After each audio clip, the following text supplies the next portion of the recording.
Well, hello, OT 699, and welcome to week 10. This week we're going to talk about business planning and business development. It's a little bit of a departure from what we've done in the past because we're not going to be talking about a specific technology or a specific idea or a specific device as much anymore.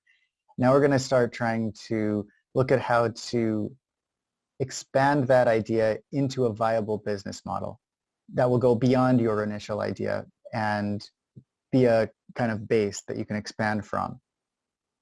I'm going to share my screen now and also get rid of my own video.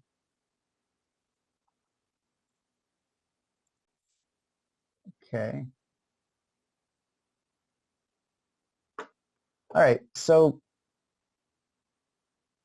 business planning and business development, a lot of people really do think about making lots of money and profit as almost the first thing on their minds. Today, I hope that by the end of this, you'll replace any notion that you should be thinking immediately about mountains of gold and thinking 100% about how do you provide value. Value is the key word, not money. And so for this particular presentation in about an hour, I'm going to go through what could take people entire undergraduate degrees. And it's all going to be based around the question of what are you going to do once you've had an idea that you've decided, okay, I want to make this into a company. How do you even start that? What are the steps? What do you need to know? What are the pitfalls? In any case, you'll need to be able to articulate what value you bring to your customers, and you'll have to know every little detail about those customers, who they are, how many of them there are, what are they willing to pay for things. And you'll have to be able to create a financial plan and a business plan that allows you to provide value to those customers while also providing some kind of value and profit to yourself so that you can be a sustainable organization, a sustainable company. I want to break this up into 4 parts, but they're not really equally spaced. The first part, I'll give a brief introduction of some of my own impressions of entrepreneurship and starting a business from my own experience. But then we'll get into what you can do to start a business plan, and that will be very general at first. How do you make a mission statement for your company and a value proposition? And then we'll end by getting a little bit more specific. What do you need to prove about the market when you're doing market research? What kinds of numbers do you need to be looking at? As well as the business model, the business plan, which is basically just a kind of somewhat formalized method of collecting all the pieces, parts that you need to be able to juggle if you're going to get a business off the ground. So to start off with, I guess I'll explain some of my own experiences starting a company. I am not the Monopoly man or Scrooge McDuck, not by a long shot. I left my monocle in my other pants. I just like top hat is hanging somewhere else. The thing about my particular experience that might be, I think, somewhat useful to talk about is that I started a company from USC by doing competitions and little classes that USC offered, which means that you could actually follow the exact same pattern and create a company of your own doing exactly what I did. And I didn't know a thing about business to begin with. I'm not very natural at business. Actually, most academics tend to become worse and worse at business over time because academia is a really weird, out of touch with reality environment, and the incentives are all different from the real world, really. So if I have a chance at this, you have a chance at this. So what I did was basically sometime around 2018, they had a hackathon at USC. This one was through the USC Center for Body Computing. And like most hackathons, it had a theme. They wanted people to go and create innovative things to do with voice assistants like the Amazon Alexa. So they were expecting a wide variety of different ideas they're not all medical by any means. Some of them are, some of them aren't. It could be reminders to take pills. It could be basically just somebody to talk to you if you're lonely. It could be all kinds of things were floated as ideas at this hackathon. And our particular idea was to use something like an Alexa to provide speech therapy to young children who have various communication disorders and aren't able to get enough actual repetitions and practice with their therapist. So they need to bring speech therapy exercises home. It's boring, so we were going to make a game out of it, some kind of choose your own adventure game where the kid is going to scream at a troll to make the troll run away or summon a dragon or something like that using speech therapy exercises. And it's a fairly simple idea. And I had no idea that that would actually take off, but it turns out that by some circumstance, some accident, while we were doing the market research for this, it turned out it could actually be viable. And we won this particular competition, which gave us enough money to at least get a little bit serious about maybe turning this into something for real, because starting a business takes money. And these types of hackathons and competitions, they give you just enough maybe to incorporate or just enough to come up with a prototype. So we went to another one. This one was the Messy Entrepreneurship Prize competition that's offered through Viterbi.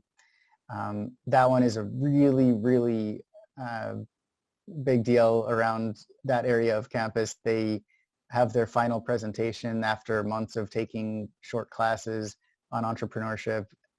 Very wealthy venture capitalists are present at your final presentations, and people have made million-dollar companies out of this particular competition. We ended up getting something like 4th place there, but they were also piloting something called the Amazon Alexa Voice Prize competition, which was very fortuitous for us because we were one of the only companies that was, or I guess at that time not a company, but we were one of the few ideas that was directly looking at an Amazon Alexa as a possible technology.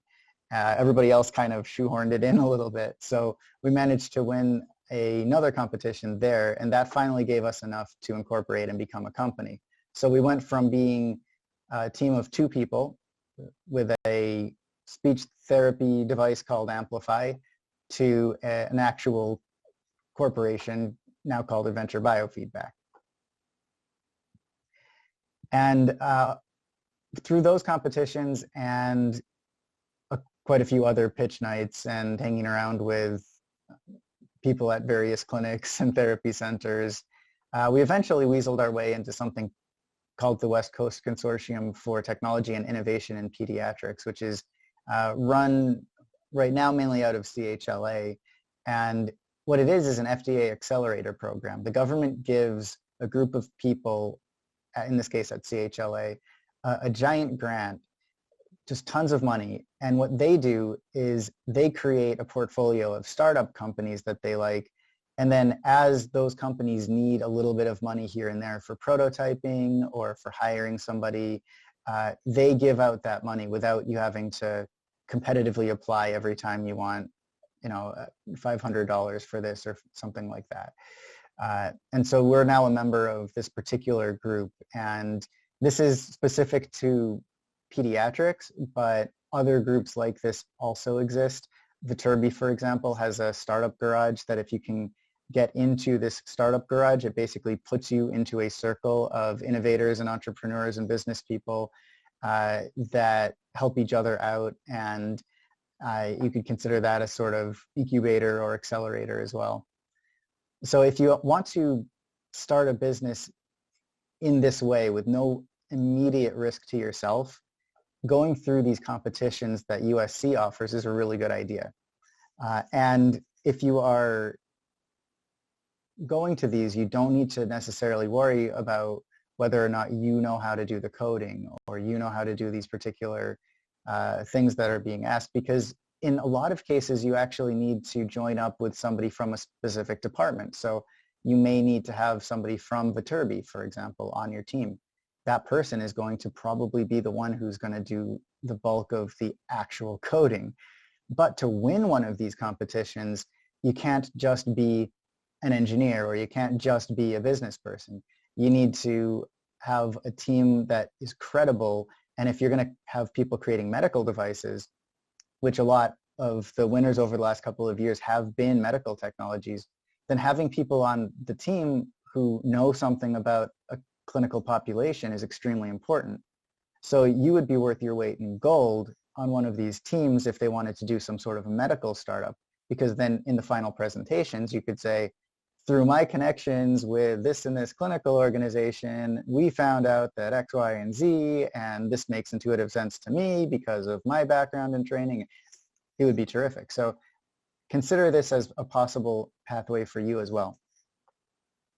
And I'll actually, in the next week, go over what the basic pitch was for this product. We haven't actually put this on the market yet. We ended up pivoting towards telehealth, and it's a long story, but I just wanted to give you a couple of these links in this PowerPoint presentation, because each one of these can actually bring you to the current website for these competitions, and you can look at when their deadlines are and see if you want to enter any of them. And if you have any questions about them, I still keep in touch with some of them, so let me know and I can make some introductions.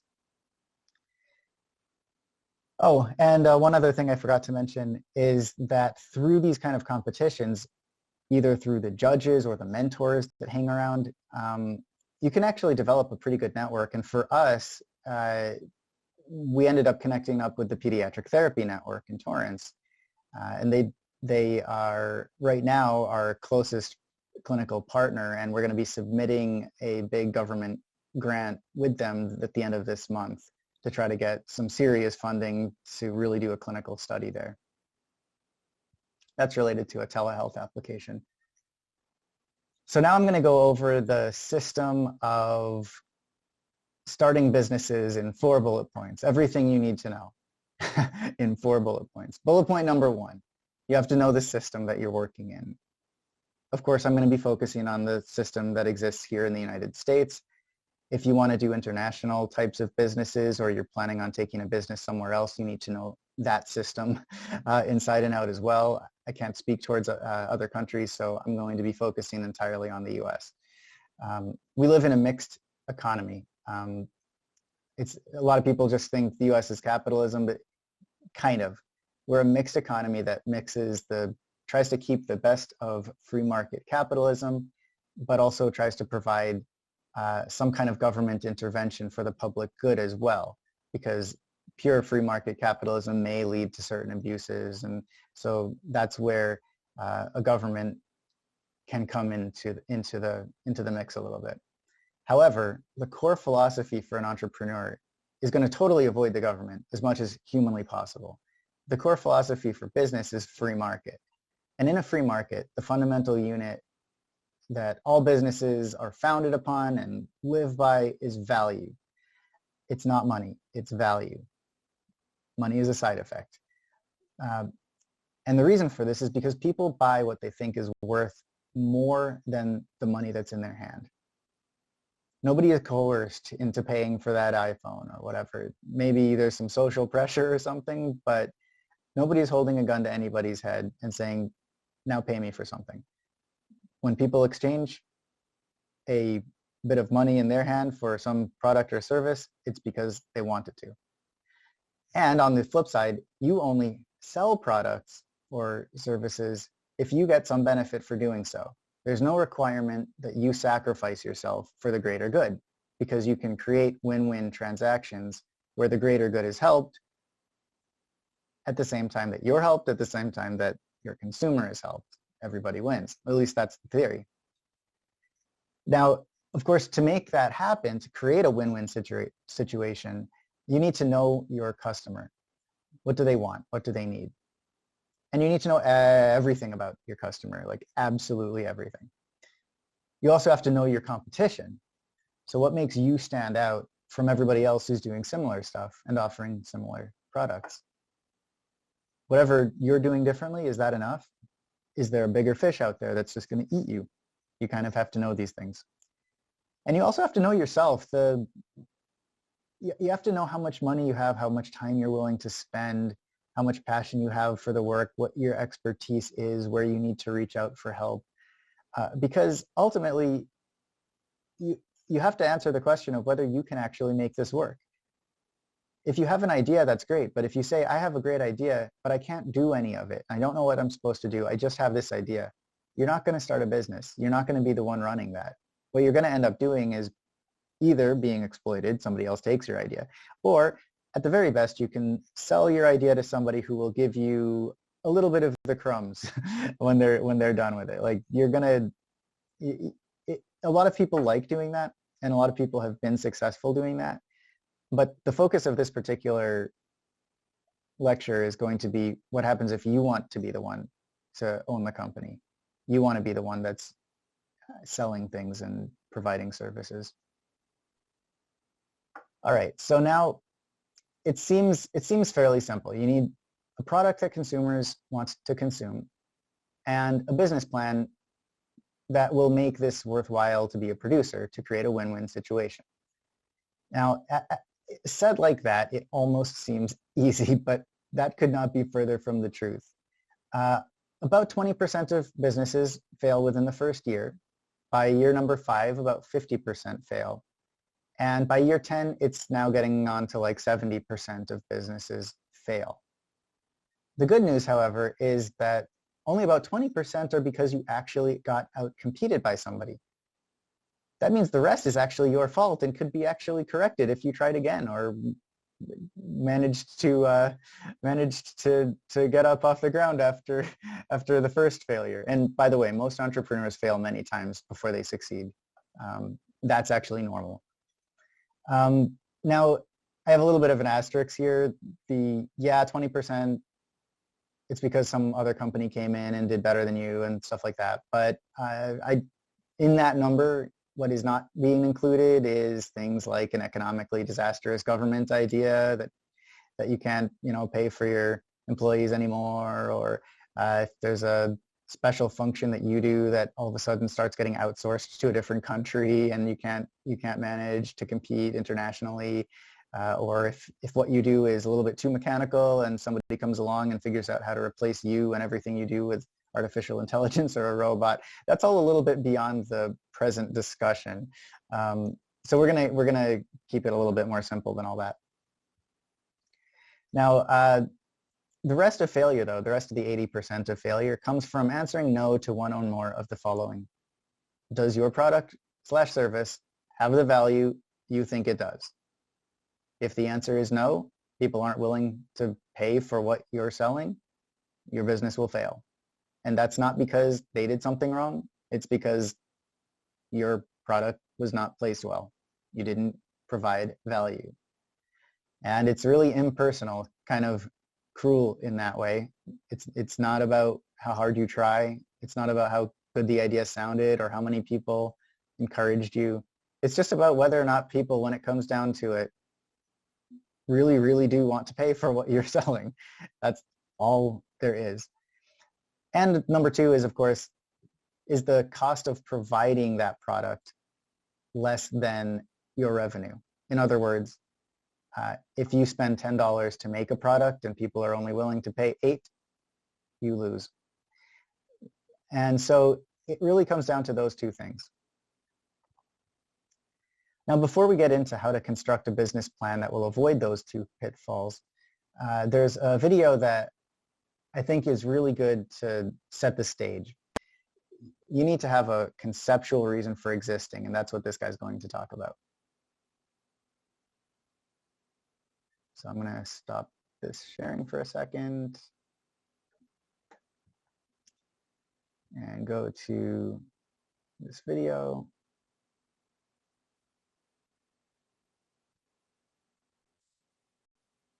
Here we go.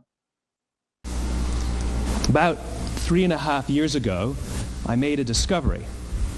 And this discovery profoundly changed my view on how I thought the world worked, and it even profoundly changed the way in which I operate in it.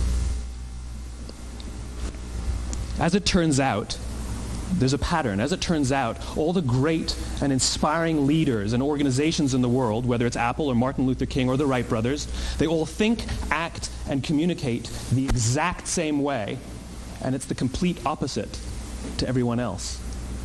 All I did was codify it. And it's probably the world's simplest idea. I call it the golden circle.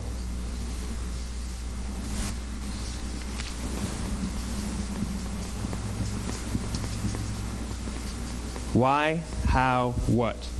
This little idea explains why some organizations and some leaders are able to inspire where others aren't. Let me define the terms really quickly.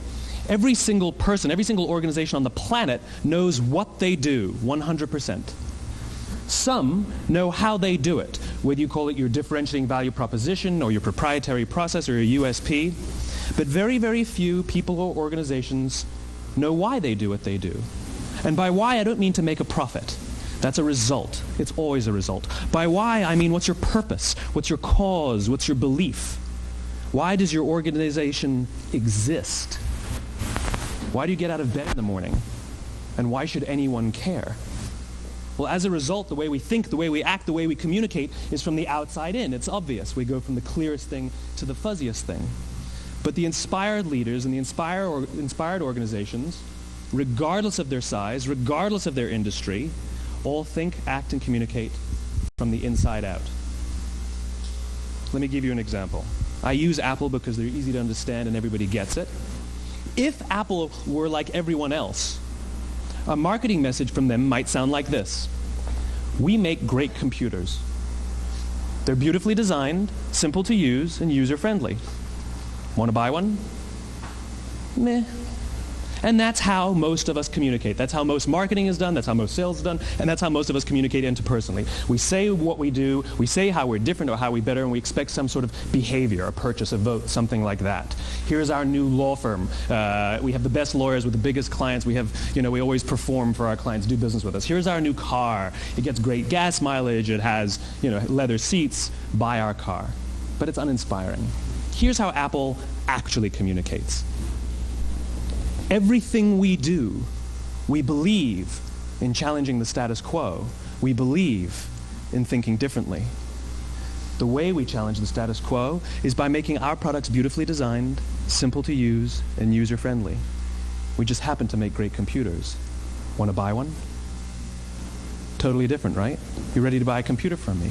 All I did was reverse the order of the information. What it proves to us is that people don't buy what you do, people buy why you do it. People don't buy what you do, they buy why you do it. This explains why every single person in this room is perfectly comfortable buying a computer from Apple.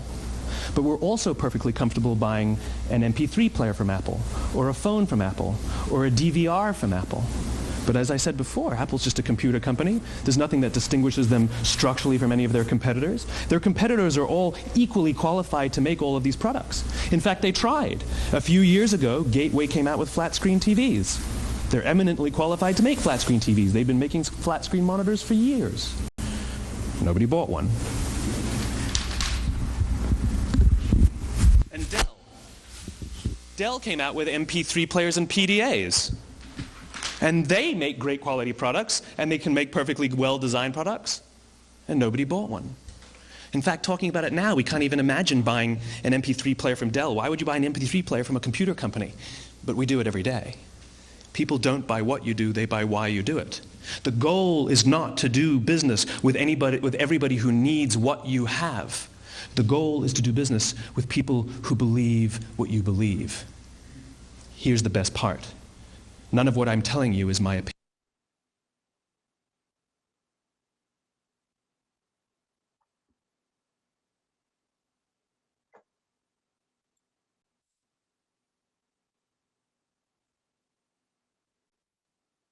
All right. So I would highly encourage you to watch the rest of that particular video. It's really informative, and it's something that once you hear it and once you see him talk about it, you start to realize what he's talking about is everywhere. And you'll start to look at companies and their various marketing schemes through this lens forever after you really try to apply this to your own projects. And what he's talking about with why, it can have another term as well. It's called a mission statement, and that's that sort of condensed form of what your personality / vision, mission for existing is as a company. And a couple of mission statements that are online. For example, if you go to Investopedia.com, they tell you how to write a mission statement. Interestingly, they say first what, next the way or how, and finally why you do what you do. So they went totally backwards on Investopedia for how to write a mission statement. They went from what to how to why.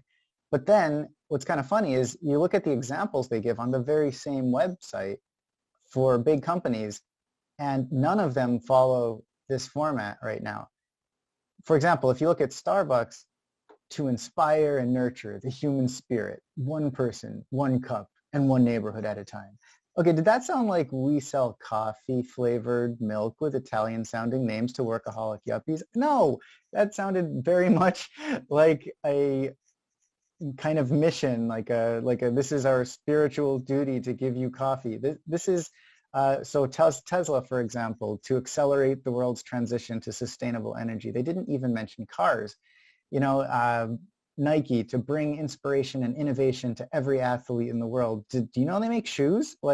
So this is sort of, they are all basically following the idea of why first.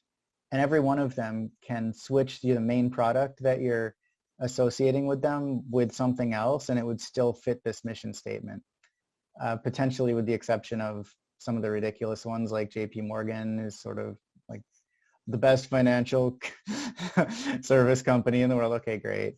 Chipotle, to change the way people think about eating fast food. Well, change could be good or bad. I don't really like that one, but some of the others are very good. So in your mission statements, even though you are going to come up with a single product or a single invention, try to think a little bit beyond that one product or one invention. Think about what your actual goal is. So getting back to Earth, a little bit down from the clouds here, you do need to tell people what you actually do at some point, and that's going to be your value proposition. These need to resonate with your target audience, so that takes a lot of research to figure out how to very simply and cleanly say something that will immediately catch your target consumer and say, oh, that's what I want. That's perfect.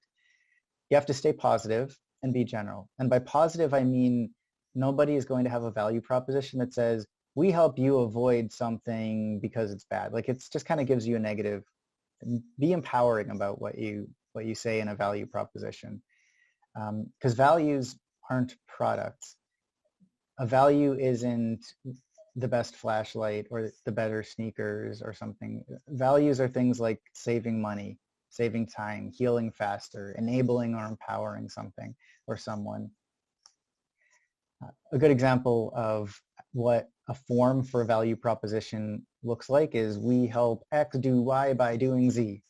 That's kind of the simplified form of a value proposition. And it doesn't have to be in that order. Sometimes one or the other of these doesn't need to be expressed because by context it's obvious who is the target or something like that.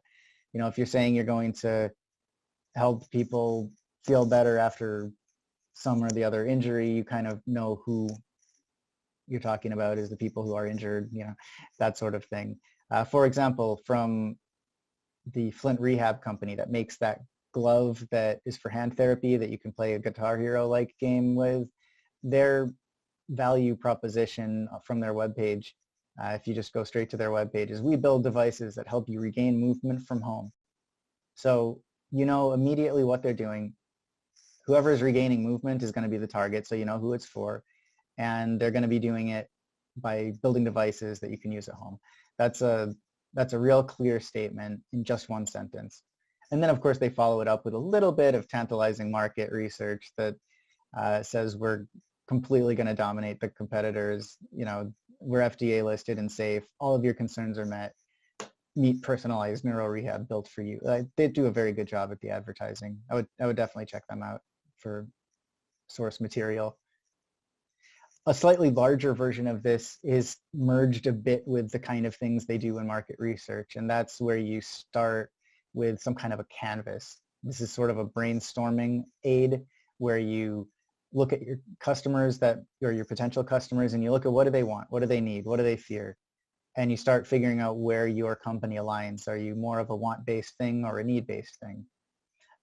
And your product, you're going to need to be able to define for people what exactly you're doing. Is it providing a particular benefit? Are you going to be harping on just a couple features that you know people like? Or is it an experience that you're providing? And you have to kind of map that out a little bit. However, once you're done with all of that, you're going to have a ton of information, and it's a lot more than one sentence. And so you can kind of see where the extreme end of minimizing this goes when you look at what Uber did for their value proposition at one point. One tap and a car comes directly to you. Your driver knows exactly where to go, and payment is completely cashless. Okay, so they didn't have to say a lot. They knew their customers so well that they understood just saying that you press a button and the car comes to you and it knows where you are was something that they were missing from taxis. And they know that people didn't like having to pay cash or possibly credit, and which is it, and do I have to tip, and all this other stuff. So they just had to say payment is completely cashless, and they knew that was going to provide answers for people about what that company does and why it's valuable. They didn't need to justify it by saying taxis are a pain in the neck because X, Y, and Z. They just knew their customers so well. They just said, here's the benefit, and it worked. So in some cases you can do that. In some cases you may need to add some justification. Generally speaking though, the value proposition is going to be the simplest way you can express what you're doing. And of course, it's easy if you know your target better than you know yourself, but that takes something to accomplish. You only have to talk to people, all of them. Hundreds, thousands is a pretty typical starting point. If you go to the National Science Foundation, for example, and you want to start a business, they're going to start asking questions like how many hundreds of people did you interview? And with the internet, there's hardly any excuse now to not reach out to quite a large segment of your potential consumer base. And you have to know every other option that they have in their lives to solve whatever it is you're trying to solve. And that gets towards knowing the competition. And you have to also, throughout all of this, remember that profit is a consequence of surviving long enough to make a profit. So you have to be sure that whatever your value isn't something that has to build over 20 years. It has to be something that people want now. It has to meet a current need. So to profile your target consumer, you have to ask a bunch of who questions. And it's not just who might like your product. It's a lot more complicated than that. So first, you have to decide who makes the decision to purchase your product. And that may or may not be someone who influences that decision. May not be the person who actually makes the purchase. And sometimes the payer is none of the above. So for example, you may have a product that you're marketing to essentially a child, so they're not buying the product themselves. They're influencing their parents, and their parents are the one who are actually making the purchase and paying. And if it's a situation like a medical company, you might get even more complicated, because then the parent may purchase something for their influencer kid, but the insurance company is going to be the one to pay. So you might have the buyer, the payer, and the influencer being all different, and you need to be able to navigate that scenario when you're figuring out how to market your product and how to price your product as well. Now, you have to be a little bit careful sometimes when the purchaser and the seller both can conspire to overcharge a third-party payer who is not in that conversation, such as an insurance company, because you can drive healthcare costs kind of high, because then you as the seller can say, I'm going to mark my product up 3 times because the insurance is going to pay. So the parent isn't going to say, I'm not going to pay that, because the parent is going to say, sure, I'll purchase that. Someone else is paying. So you can exploit these loopholes for short-term profits, but it's not a good overall business plan. It's kind of exploiting the government and other taxpayers. So for your business models, try to do this fair and square. Don't exploit loopholes in the government in confidence. Now, with all this in mind, you're going to need to dive deeply into the heads of your potential consumers, know all of what they want, what they need, try to focus on their needs more than their wants, and figure out what's so important to them and what their options are for solving the problems, so that you can tell them why your solution is better or different than anything else that they have seen before. Now, to do that, you have to, of course, find them and ask them questions. And there's many ways to do that. Interviews, focus groups, consumer satisfaction surveys, loyalty research, campaign research, brand awareness research. All of these are variations on basically asking people questions in various forms. Now, one thing I should point out that's a little bit different for a startup versus some other kinds of companies is that for a startup, interviews don't mean, would you buy my product? That's really a later stage kind of question that you shouldn't be doing right now for this class even. What you really want to do is interview people about their lives. You don't give them leading questions. You just ask them about the area that you think they have a problem. Like, what do you do in this situation? How do you deal with this in your life? What kinds of options have you seen that would help you with that particular thing that you need help with? You ask those kind of questions and just see what a day in their life actually entails. And what happens in the long run is that they tell you, after you interview 100 of them, they kind of tell you what's missing in their lives and what they would really like and what they would really need, because you'll start hearing the same complaints over and over again. And they'll as a group, basically be able to articulate for you more clearly what is needed than any one individual could. Now, once you've got a good idea about who your potential consumer is, that's kind of like a market segment. And by a segment, I mean just like a group of people in the market that you can potentially sell your product to. The total addressable market, or TAM, TAM, SAM, and SOM, are very common acronyms in the business world. The total addressable market is like everyone who could possibly buy your product, even if there's no good reason why they would want to. You know, if I'm selling phones, it's everyone who can pay for a phone. But then you have to break that up a little bit more. There's the serviceable available market, which is the portion that you can acquire based on your business model. So basically your specific target. So you're selling an extra smartphone. That's not going to be for everybody. It'll be for whoever would value an extra smartphone or an extra small phone, or you're making, I don't know, cool, colorful cases for phones with googly eyes. That's not going to be everyone who can buy a phone. That's going to be people who would like googly eyes on their phone. And so that's going to be a smaller segment. And then you go one step down to the serviceable obtainable market, or SOM, and that's going to be a percent of your SAM. This is that middle circle. And that's going to be the people you can realistically capture. So you can't advertise to everyone. You're not everywhere all at once, whispering in absolutely everyone's ear, buy my googly eye case for your iPhone. You're going to need to be realistic about what proportion of that market you can actually reach and how many of them are actually going to buy your product. And it's probably going to start low, like just a percent or so. And then over time, with good marketing, you can reach more and more.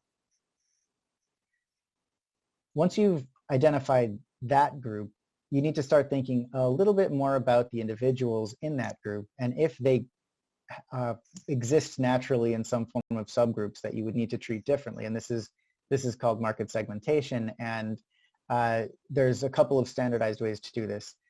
They have specific names like geographic, demographic, behavioral, and psychographic. That's the figure on the left. For example, if you are selling some kind of winged flight suit for people who don't like parachutes and would rather fly instead, like, you're going to need to find adrenaline junkie types. It's not going to be everyone who has ever flown on a plane, for example. There's a personality type, a lifestyle, an attitude, or a class for psychographic. segments that you would need to talk to in a specific way for them, in a specific jargon that they would appreciate, so that they can feel like, wow, this company understands me. Same thing with behavioral.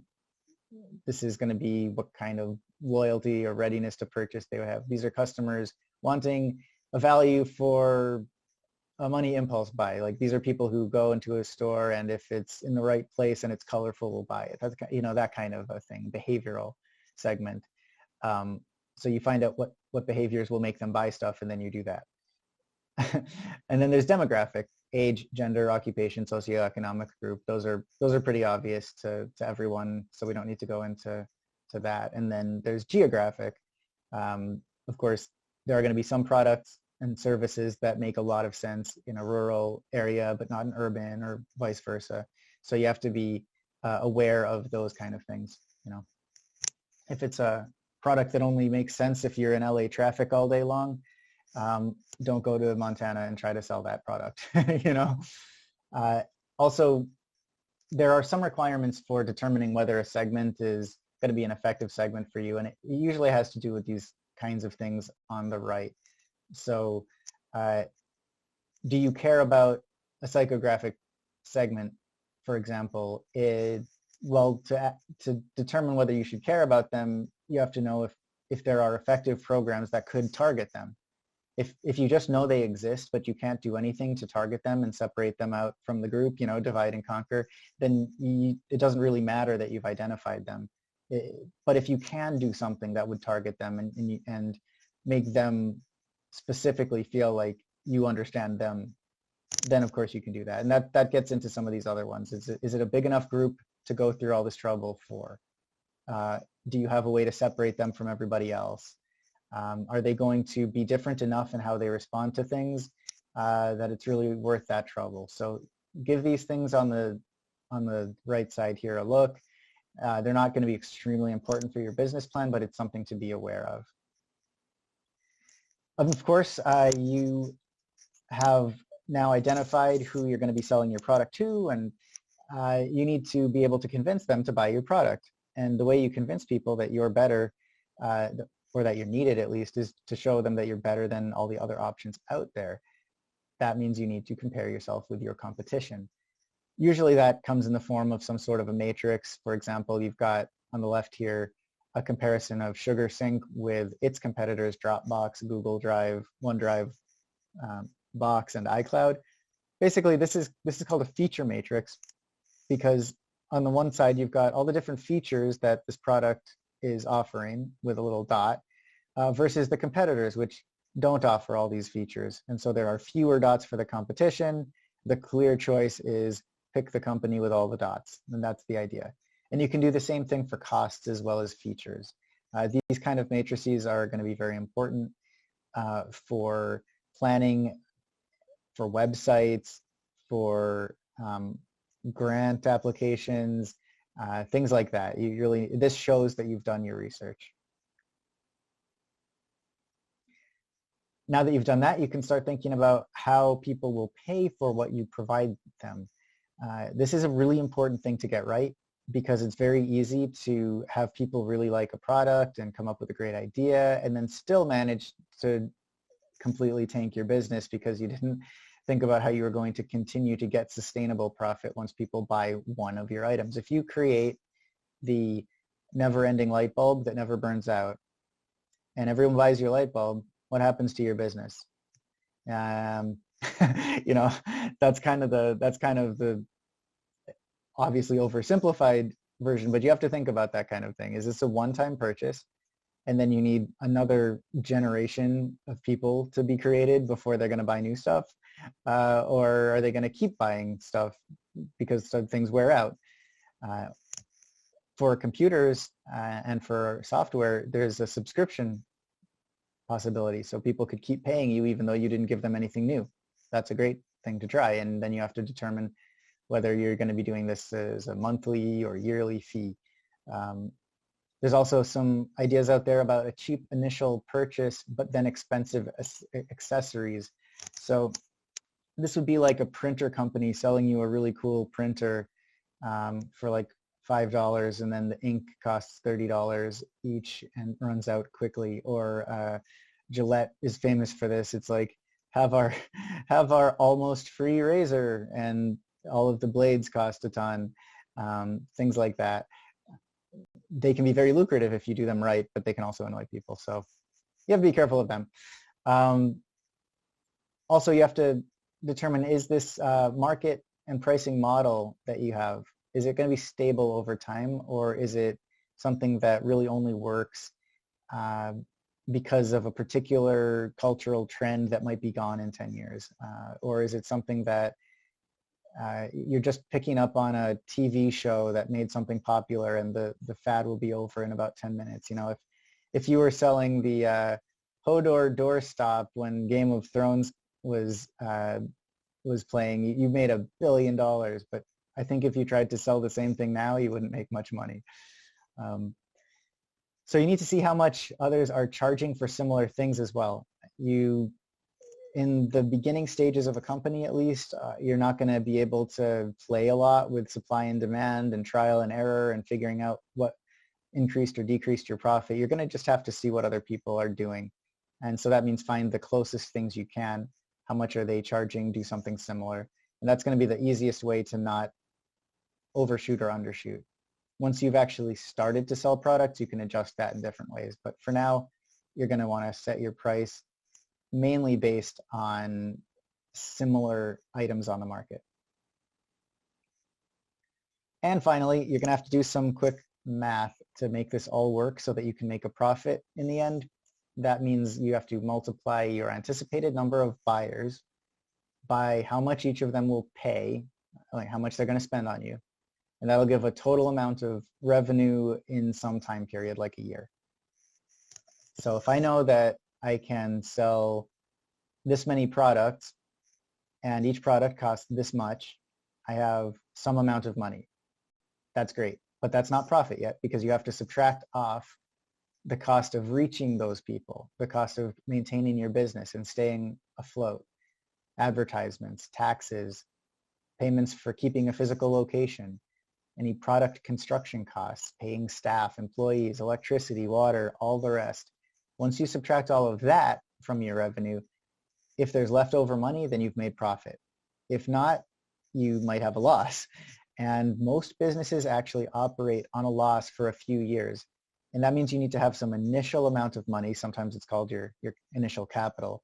You need to have some money that's a buffer that allows you to lose money for a few years before you can finally start making enough to offset your costs. That's the most important math in a business, because businesses take a lot. I have my company, for example, is completely online. It's 2 people. We have no employees that we pay. In theory, it's technically operating out of my garage right now. We don't even have a physical location. Yet California wants $800 per year just to exist. And we're a Delaware C Corp, which means I also have to pay Delaware about $400 per year to exist. And then, of course, there's some lawyer fees that are involved every once in a while. There's the initial cost of incorporation was quite enormous. So you can bleed money really quick just by existing.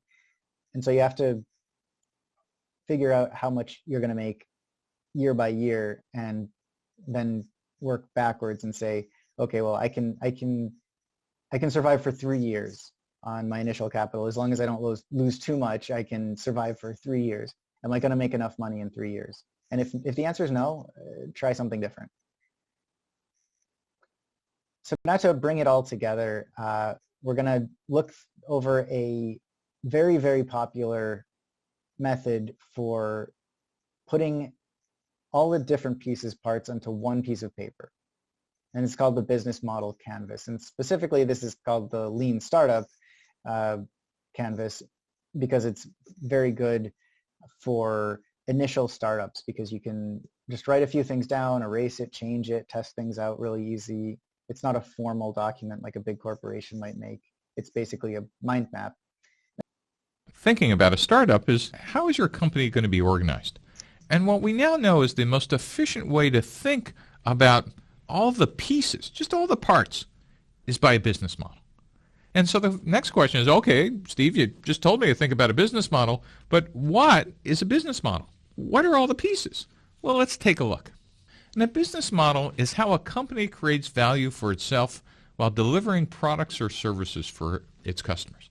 Now, if you think about it, in the old days, we'd think about how to organize a company around functional organizations. We'd think, no, a company is about its sales department or its engineering department, and you would draw an org chart. But now we're going to draw a very different diagram. We're going to draw a diagram of how to think about all the pieces of a business. And so let's take a look at these 9 boxes. 9 boxes to describe any company from the world's largest to a 2-person startup starting in your parents' garage. Let's take a look at the first piece called the value proposition. The value proposition answers the question, what are you building and for who? The value proposition says, hey, it's not about your idea or product, it's about solving a problem or a need for a customer. That is, what pain are you solving? What gain are you creating? And more importantly, who are your customers? Now, value proposition is a fancy word for what product or service are you building. This is where you normally would list all your features and here's all the speeds and feeds and benefits and whatever, but you're really going to be asking a different question than might have been used to. It's not all about your technology. Your technology is just part of the value proposition. Customers really don't care about your technology. The customers are trying to solve a problem or fulfill a need. By the way, we'll be talking about this through multiple lectures. The difference between a problem and a need is, a problem is, I have an accounting problem, or I want to use a word processor. And those types of products solve problems. But there are other things that human beings do, like I want to be entertained, or I want to have a date. Those are some basic hardwired social needs. Or I want to communicate with my friends, like Facebook or Twitter. Those are needs. Needs are different than problems. And by the way, if you could find products that solve needs, your total available market, as you'll see later, is huge compared to I solve specific problems. So the next thing is, who are my customers? Who are they and why would they buy? And as you'll hear a number of times, your customers do not exist to buy, you exist for them. And what you're going to do by getting out of the building is figuring out all their geographic, social characteristics, demographics, such that you actually could draw and put up a picture on your wall of who the archetype is or who the persona is of your customer. And it turns out that in most startups, you might have more than 1 or 2 or 3 types of customer archetypes and personas, but you need to understand them in detail. And there is no possible way you could have anything but a hypothesis on day 1 of who they are. The next is channels. How does your product over here get to your customers over here? And we use distribution channels to do that. Now, what's really interesting is pre-1990s, the only channels to get to a customer was a physical channel. That is, you went to a store, you had salespeople, there was physical distribution. But since the mid-1990s, in the last couple of decades, we now have virtual channels, the web, mobile, cloud. And so distribution channels, the first question you want to ask is, how will I be selling and how will I be distributing my products? Are they through physical channels, or are they web mobile? Or given today, almost every physical channel also has a web presence. What is the relationship of how your product gets from your company to the customers? Customer relationships is kind of the fourth piece. And customer relationships has a really interesting interaction with these other 3 pieces. It basically says, how do I get customers, how do I keep them, and how do I grow them? And just like thinking about distribution channels, these are very different for web mobile than they are for physical channels. But visually, they kind of look like this double-sided funnel. So let's just take a look at quickly a web example. In getting customers, you're going to be worrying about how do I acquire them, that is, how do I get them even to my website, how do I activate them, that is, how do I make them do something, And then later on, we'll see, after I got them, how do I keep them around? That is, how do I not lose them through attrition and churn? And then what can I do once I have customers to make them spend more money or use my product even more? And so one of the things we'll be thinking about is, how do I get, keep, and grow customers? And just like every other step, you might have hypotheses on day one, but you're only going to figure this out when you're out of the building. The next thing is revenue streams. How do you actually make money from your product and service being sold to customer segments? Revenue streams basically ask the question, what value is the customer paying for? And it actually has you think about, what's the strategy of how I'm going to capture that value? Is it I'm going to just have a direct sale and it's a transaction based on price? Is it a freemium model where I'm going to give away the product for free and hope that some portion convert later? Is it a license or subscription model? That revenue model is different than the pricing tactics. That is, what is the dollar or pound amount or euro amount that I'm going to be charging? Again, the only way to figure this out is being able to interact with tens or hundreds or thousands of customers till you finally understand what the right revenue stream and revenue model is. Next piece you want to think about is, what are the key resources? What do you need to make the business model work? What assets are important? And what's an example of an asset in a key resource? Well, finance. Do you need capital? Do you need a line of credit? Some assets and resources are physical. Do you need physical plant, like a manufacturing line? Do you need specialized machines? Do you need vans and for delivery? Do you need cars? Is there something else you need? Is there intellectual property you need? Is there patents you need to acquire or protect? Do you need to acquire customer lists? Or is it just that you need to get great people, great software programmers in a specific area, or great hardware designers, or great manufacturing people? And then finally, again, the interaction between intellectual and human capital that's another key resource. What specifically do you need to do to keep these people, and who are they? The next piece is, who are your key partners and suppliers? And partnerships are kind of interesting, is we need to ask ourselves, before what's the deal, is what exactly are we acquiring from partners? And also, what activities are they going to perform and when? And this is where startups sometimes make a mistake of thinking, well, large companies do partnerships, I guess I need those too on day one. Turns out the types of partnerships you need in year one are certainly not the ones you're going to need in year 3 or 5 or 10. And the types of partnerships could be strategic alliances, joint ventures, just regular suppliers and buyers. And so you need to be thinking through who they are and actually getting out of the building and testing them. Next are key activities. What's the most important things you need to do for the business to make the business model work? Are you in the production business? Are you making something? Or are you in the problem-solving business, like you're doing consulting or engineering? Or are you managing supply chains? What are the key activities you need to become expert at? And then finally, all this adds up on the left-hand side over here to costs. What are the costs and expenses to operate the business model? One of the interesting things about cost is it's not just the obvious ones, like people or buildings or materials. What you're really going to be asking are, what are the entire costs to operate our business model? And so you want to think about what are the most important costs you need to worry about? What are the most expensive resources you're going to need to pay for? And what key activities are the most expensive? And then you want to ask the typical accounting things, what are fixed costs? What are variable costs? Are there economies of scale? And you want to start getting a good handle on what it is that will end up costing you money to run your business.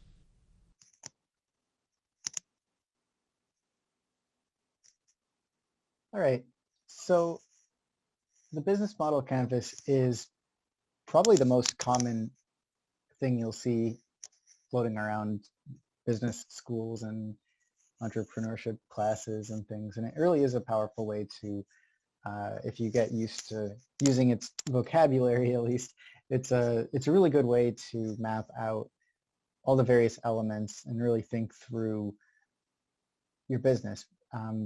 However, it's not the only way out there. And if you go to, say, the Small Business Association, SBA.gov, you have another type of, I guess, piece of paper that is sometimes used. And this one seems to be differentiated by just a very slight change in vocabulary for some of the box names and the fact that they call it a plan instead of a canvas. But they are basically the same thing, just with some very, very slight little differences. The business plan, this one is also called the Lean Startup Plan, whereas the other one was the Lean Startup Canvas format. This plan is also marked by your basic, who are your customers? How are you going to get revenue? What is your value proposition? But they do it in what I think is a little bit more of an intuitive way when you're first starting to try to form the idea of a business, especially if you're starting from a product and you're trying to expand it into a full company. The plan that you see here, I'll also send a Word document that has a little bit more detail describing what each of the boxes mean. I'm just going to give a very brief overview now, and you'll really get more familiar with this particular plan because you'll be making it for homework. So the top left block has the identity. That's going to be a combination of your mission statement and your value proposition. It's what your company does. Then moving off to the right, what problem are you addressing? Moving on, what is your solution to that problem? Sounding familiar, right? Then you have to look at the target market. Who are you selling to? Then who is in that space competing with you? That's going to be the beginning of your market research as well. After that, you have to make a viable plan. So you need to make profit. That's going to require that you define your revenue stream. In their case, in this example, it's just selling your toys directly to customers online. For you, it may be selling something to a clinician or to a clinic, or possibly even something could be insured through medical insurance, up to you. Your activities block, it's called market activities here instead of activities, but this is going to be mainly how you're going to be reaching out to your potential customers and what is basically your pathway to making those first sales. That's going to be what you put in that box. The next box over is expenses. That's going to be your costs. How much is it going to cost you to make your prototype, for example, to get to that minimally viable product that you can start showing people? The next part is going to be the team. It's really not going to be much work because a lot of teams are going to be a single person. But you would, if you had multiple people, define the roles for each. And milestones is really going to be a miniature version of a timeline. It's going to be what steps are required between you and getting that product out there, and keep it relatively short term. So just the next major steps on your way to starting a company. One of them would probably be completing your prototype and anything involved in that. The next would be whatever the next step is. Are you going to test that prototype in a clinical setting? Are you going to do a focus group where people look at that particular product and tell you about it? Just go one or two steps ahead here. Don't go crazy with it. Just the next one or two major steps. Your assignment this week is going to be to create that business plan. I've sent a template, both the template that you saw from the Small Business Association as well as one other. You'll actually be using, if I can show you real quick, you're going to be using a different piece of paper. You'll be using this as your template. Now, your template here is exactly the same as is on the PowerPoint slide, and there are some examples of each of these boxes filled in this case for a bike company. You are going to pretty much keep everything to just one or two lines. Your identity box is going to be your mission statement / value proposition, and your milestones is just going to be the kind of quick next couple steps timeline for the, let me just quickly pause here and open this again. Your assignment specifically is going to be part 3 here, basically complete that business plan. That has some subparts that I called part 1 and 2, but they're not separate because they go into part 3. You have to come up with a value proposition. You have to do a little bit of market research. So in your business plan, you should add a few more numbers than you would absolutely be required to, so that you can answer at least who are you selling to, what is the size of the market, both the total size and the part you can realistically obtain, and who's the competition. This is going to be important to add a little bit more beef to these sections because you need to create a pitch next week, and this is all going to be very relevant information for a product pitch. And with that, please email if you have any questions. I'll see you next week.